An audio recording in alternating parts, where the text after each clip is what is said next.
Bye.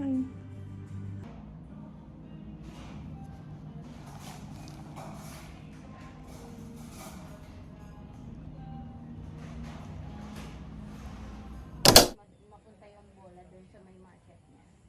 Sa market? Yung costo. Mag-rent sana kami. Okay lang yun. Dapat kasi nakaganyan ka lang. Hindi siya ganun kadali. Hindi mo pwede sabihin na. Hindi siya manalo. Pupukpukin naman. Anong rock club?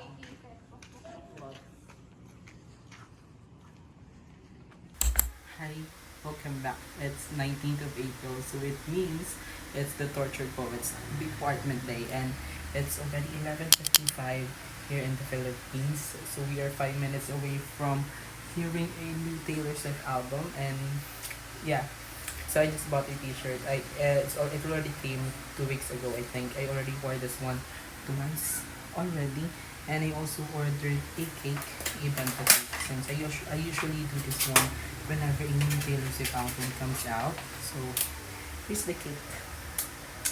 So yeah, I'll be eating this one while listening to the entire album, and also I will not be filming myself listening to it, but I'll be back once I listen to the entire album, and I'll be sharing with you my final thoughts and my initial favorites. And yeah, I think it's 11:58 already, and it's 2 minutes away, and I'll just be back with you guys, okay?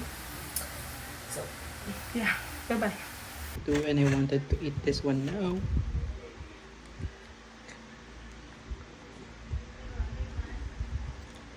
Yum.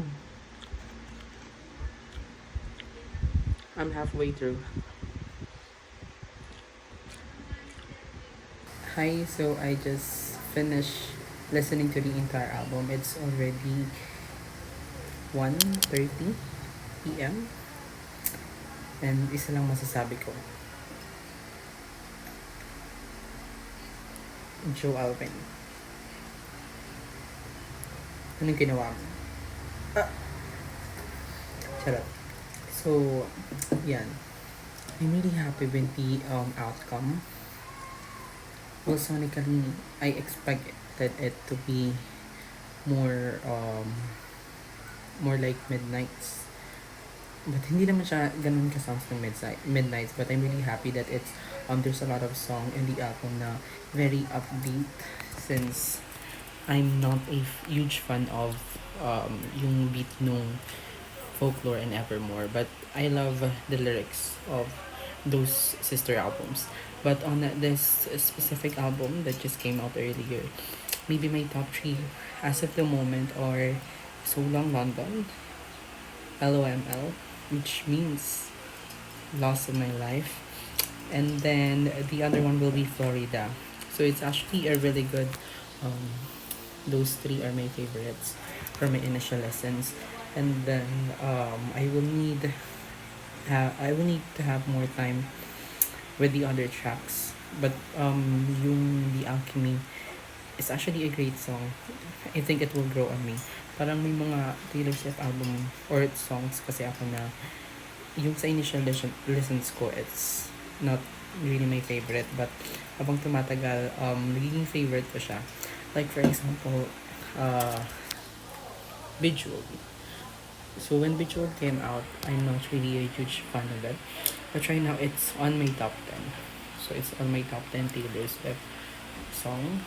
And I think ganun din yung mangyayari dun si The Alchemy and with the other song. So overall, I really like the album. And tomorrow, Taylor Swift will be releasing the music video for Fortnite. And I hope you guys will listen to the entire album as well. I'll be putting the album link or Spotify link below on the description box for you to listen to it. So thank you so much, guys. And I think I'll be going out today, of course. I'll be going to a coffee shop, but I still don't know kung saan. But I'll take you guys with me, okay? Bye-bye. Girl, what do you mean it's a double album drop?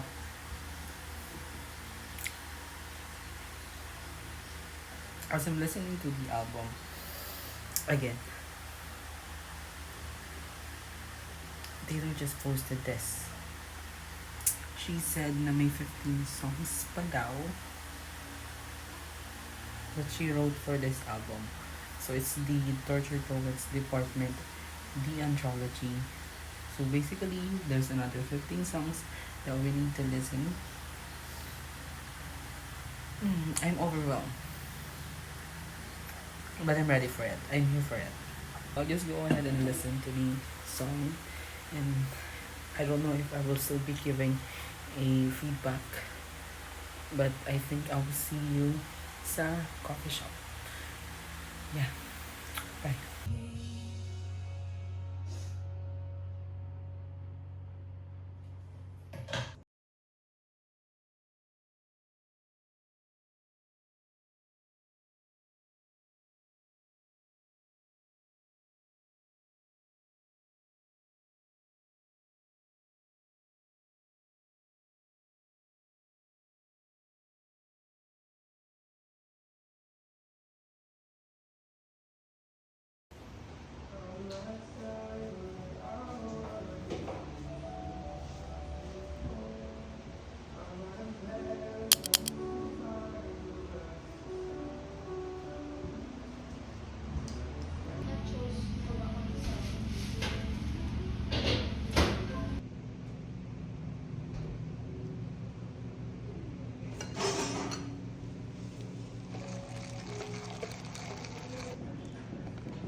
Hi. Good morning. So today is Friday and it's actually April 26th and it's still my day off. By the way, meet Miley, our dog.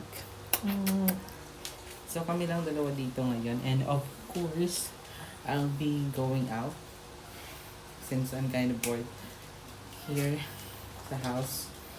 I'll be going to a farm. It's actually a farm and then a coffee shop.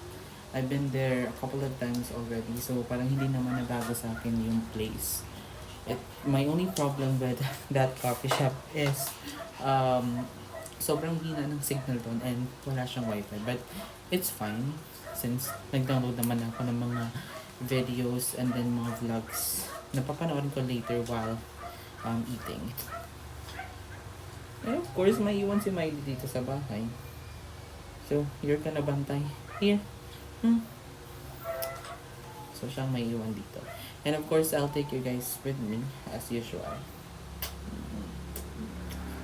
I'll just take my lunch and get ready and I'll see you guys later.